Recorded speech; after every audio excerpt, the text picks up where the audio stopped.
Bwong. Holy crap.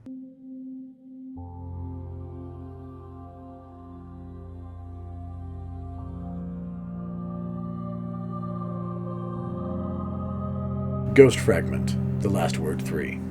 It was the 4th night of the 7th moon. 9 rises since any sign. Trail wasn't cold, but lukewarm would have been an exaggeration. Jaren had us holed by a ravine. The heavy wood along the cliff's edge caught the wind, holding back the cold, and the rush of water muffled our conversations. We'd seen dual skiffs hanging low as they got through the valley. It wasn't known Fallen territory, but anymore that's a dangerous assumption. There were 6 of us then. 3 less than 2 moons prior, but still, 1 more than when we'd first turned our backs to Palamon's ash. We took a rotation for watch during the night. Movement was kept to a minimum and communication was down to hand signals and simple gestures. We could hold our own in a fight, but only the dead went looking for one. A hard truth that cut in direct opposition to our reasons for being so far from anything resembling civilization, much less our safety. The skiffs had spooked Kressler and Nada, and in truth me as well, but looking back I think we were all just grasping for any good reason to turn back. Not because we would turn back, but because it seemed to be our only real hope. I think we all knew it. Forward, where we were headed, into the unknown, and following the footsteps we were. It all just started to feel like never-ending dead end after a while. Jaren never wavered, though, not once. At least, not to any noticeable degree. It was his drive, his conviction that kept us going. And it's hard to think on, but if I'm honest, it was his death that rekindled my own fire. A fire that was all but exhausted on that cold night. He seemed confident we were close, but more than confident. Sure. He seemed sure. No one else felt it. Our own confidence and any enthusiasm we'd had was set to wither as soon as Brevin, Tren, and Mel were gunned down. The ghost, Jaren's ghost, never said a word to any of us, just hung there, always alert, always judging. Not us per se, but the moment, any moment. I never got the sense it thought of us as lesser, more that it was guarded, wary. We knew it could speak, we'd overheard them a few times, just brief words, and no one ever pressed the subject. From time to time I caught its gaze lingering on me, but always assumed the attention was a result of the bond Jaren and I had. He was a father to me. At the time I didn't know why he'd singled me out as someone to care for, someone to protect. After all the loss, I welcomed it, but looking back, taking in the arm's length at which he kept the others, I guess I should have known, or at least suspected there was more to it. We all woke that night, closer to morning than the previous day. A crack of gunfire split through the wood, then more. Far off, but near enough to pump the blood.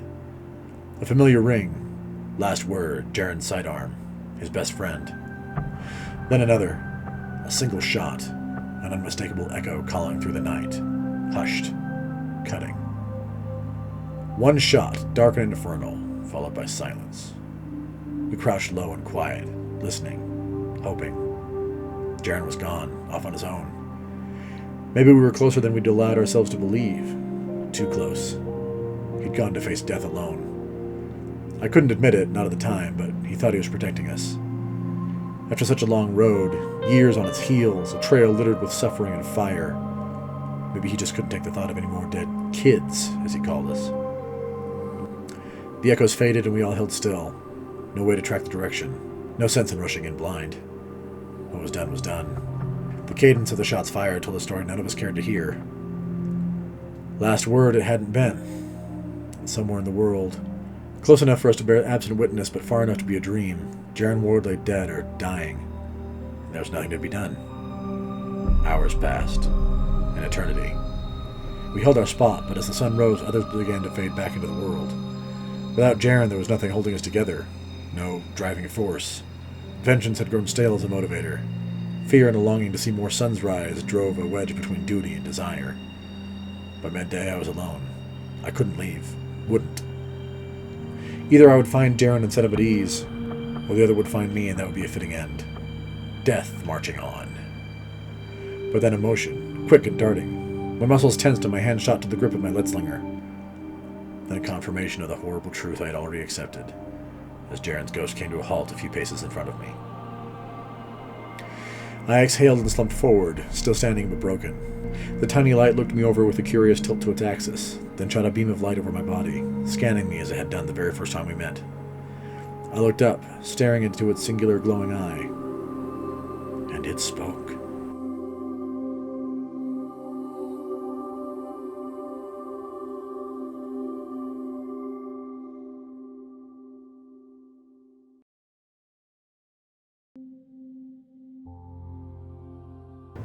Ghost fragment, the last word for. Then. Palamon was ash. I was only a boy, my face caked in soot, snot, and sorrow. I'd assumed Tarren, my friend, our guardian, the savior of Palamon, would always protect us, could always save us. But I was a fool. Tarren and the others, only a handful, but still our best hunters, our hardest hearts, had left 3 suns prior, tracking Fallen after the bandits had caused a stir. The stranger, the other, arrived the following day. He rarely spoke, took a room, took our hospitality. I was intrigued by him, as I was Tarren when he'd first arrived. But the stranger was cold, distant, damaged, I thought. But I wasn't afraid, not yet. Only a child, I knew the monsters of our world to walk like men, but they were not.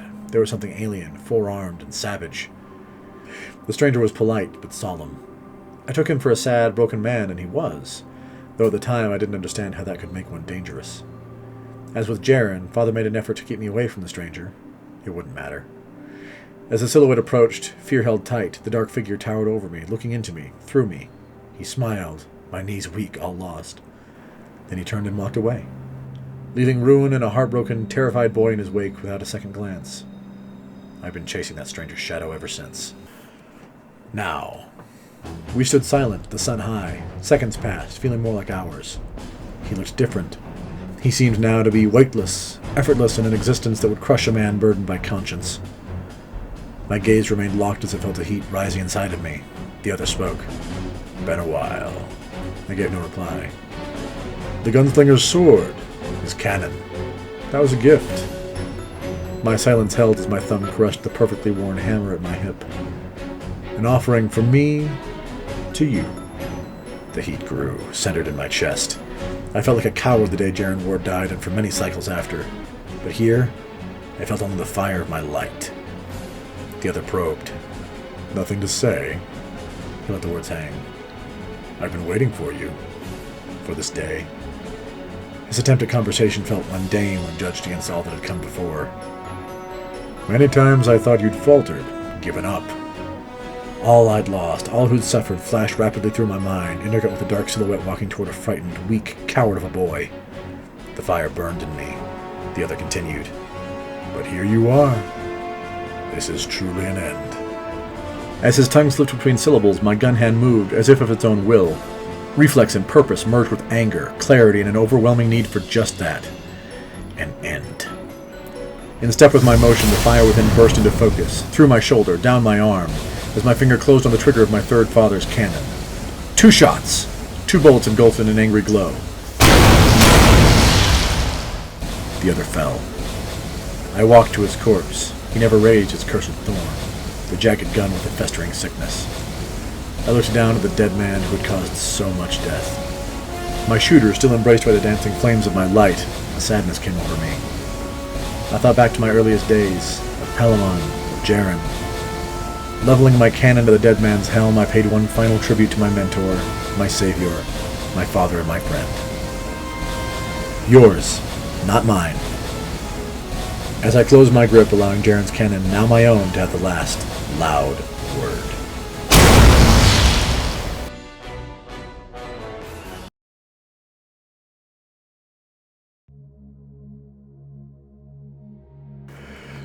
The Shadows of Yor, from the Journal of Tebben Grey.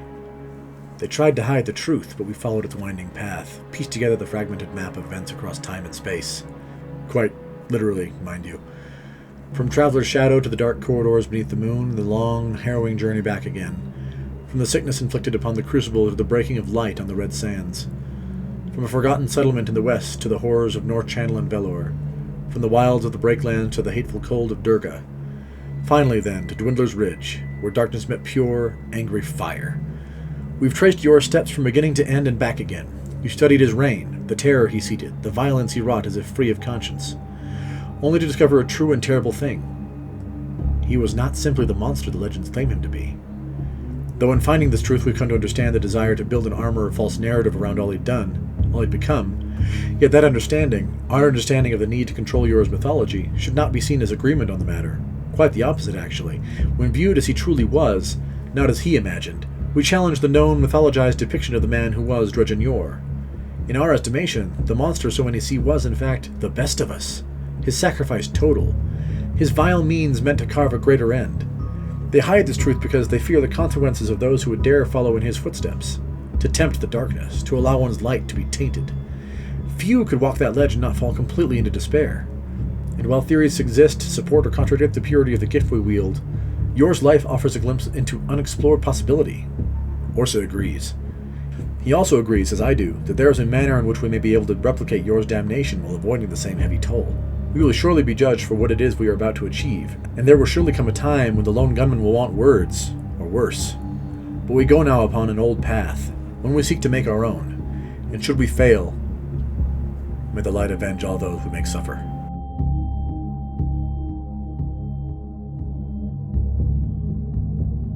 Ghost Fragment, Thorn 5. Type, Transcript, Parties, 1. 1 Guardian Type, Class Hunter. Associations, Orsa, Azzir, a.k.a. Vale, Dredgen. Thorn, Vale, Dredgen, a.k.a. Orsa, Azzir. WOS, Yor, Dredgen, Yor, Shadows of. Audio unavailable. Transcript follows. We have tamed the sickness, broken it with unwilling sacrifice. Now we claim our reward. Have you heard the whispers, brothers, sister? The shadow speaks. All we have to do is listen. Its secrets are a gift. Its gift? Our evolution. The others misunderstand. We are the weapons of sorrow, living and free, the hated heroes of this broken age.